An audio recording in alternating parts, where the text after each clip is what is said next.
Hello everybody, how are you children? I hope all of you are well and safe.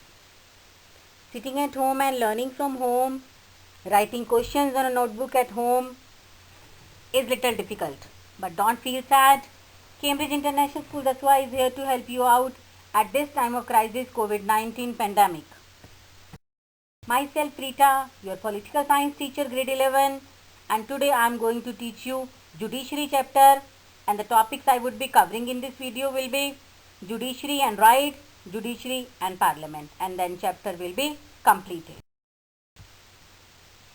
So chapter judiciary. Before going further, let me clear the heading, the meaning of judiciary to you. Judiciary means protect rule of law, means equality for all.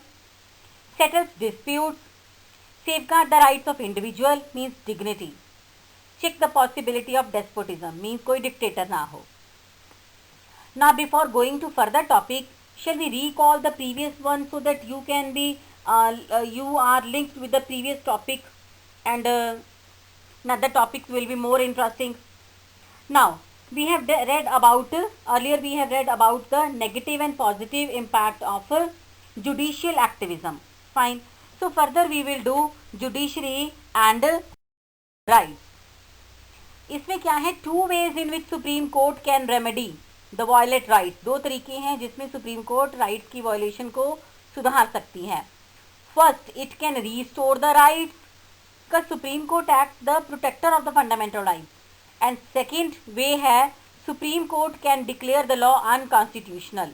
Role of Supreme Court, interpreter of constitution. Constitution में क्या लिखा है, उसकी क्या meaning है, क्या translation है, only Supreme Court has the right to declare that.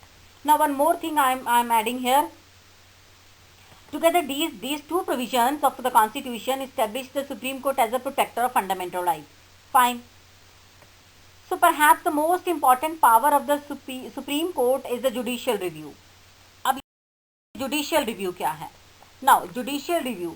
Supreme Court has the power to examine the constitutional of any law, and in such a law is found to inconsistent with the provision of the Constitution, the Supreme Court can declare the law unconstitutional. Means you can say like this, we have seen, fine, we have seen the section of jurisdiction of Supreme Court. So in the case federal relation 2, the Supreme Court can use the review's power if the law is inconsistent with the distribution of powers laid down by the Constitution. Suppose central government make the law, fine, which according to the some state concerned to a subject for a state list, है ना. Supreme court ने देखा कि central level ने, central government ने कानून बनाया जो कि स्टेट लिस्ट के अंडर है. ड्यूटी स्टेट लिस्ट की है लॉ बनाने की, but central government is making. Then the state government can go to the supreme court, and if the Supreme Court agrees with them, it would declare that law is unconstitutional. In the sense, the review power of Supreme Court includes power to review the legislation on the ground that they violate fundamental rights, or on the ground that they violate the federal distribution of powers. तो इसको review करना कहते हैं.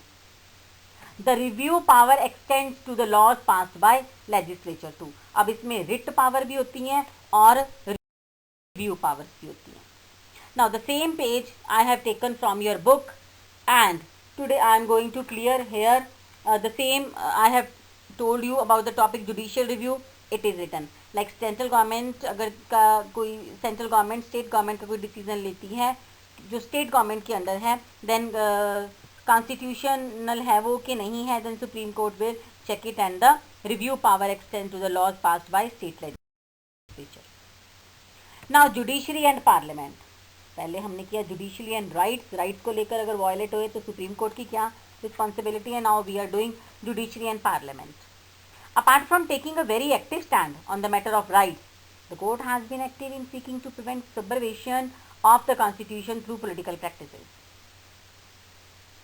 Thus areas that were considered beyond the scope of judicial review, such as the power of president and governor, were brought under the purview of court. Now court gives direction to the CBI, crime branch of India, to initiate investigation against the politician or bureaucrats. delicate principle of limited separation of power in the Indian Constitution leads the conflict between judiciary and other organs of the government. अब ये other organs यानी कि executive and legislature. अब मैं आपको ये बता रही हूँ कि there are many other instance बता रही हूँ पीवी नरसिम्हा राव का. This you can add when you will write the question ना. There are many instances in which Supreme Court actively involve in itself in the administration of justice by giving direction to the executive agency. That it gave directions to CBI to initiate investigate against the politician या फिर bureaucrats in the हवाला कांड, हवाला case, Narasimha Rao case, illegal allotment of petrol pumps, etc. So these are the number of cases. Now you may have heard about some of these cases. Many of these instances are the product of judicial activism. इसको judicial activism जो हमने previous video में पढ़ा था.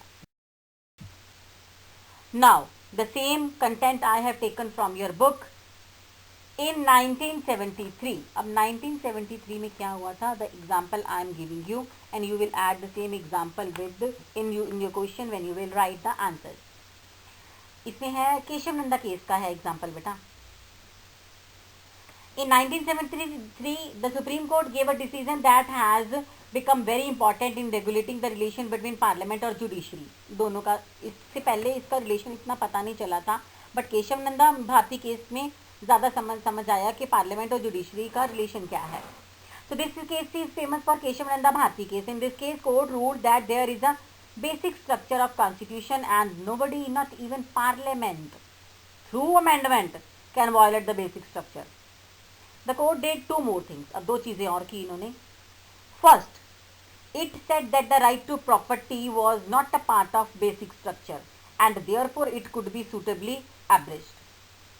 Secondly, the court reserved to itself the right to decide whether various matters are part of basic structure of the constitution. So this case is perhaps the best example of how judiciary uses its power to interpret the constitution. अब constitution को explain करने का, translation करने का किसी के पास right नहीं है सिवाय जुडिशरी. जुडिशरी मतलब हमारा Supreme Court. No other organ और no other branch of India is having the right to interpret और translate the constitution.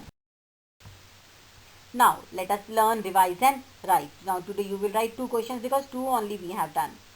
First question, judiciary and rights, and second question, judiciary and parliament. First question, you will write how judiciary is entrusted with the task of protecting rights of individual. ठीक है, सारा लिखना इसमें, judicial review भी आ जाएगा. Second question, what was the issue regarding right to property between the parliament and the judiciary. अब judiciary के पास राइट है कॉन्स्टिट्यूशन को इंटरप्रेट करने का. No other organ is having the same right. After writing these two questions, my dear students, then chapter will be completed, and in my next video we will start the new chapter. Till then, goodbye and have a safe day ahead. Thank you and thank you very much.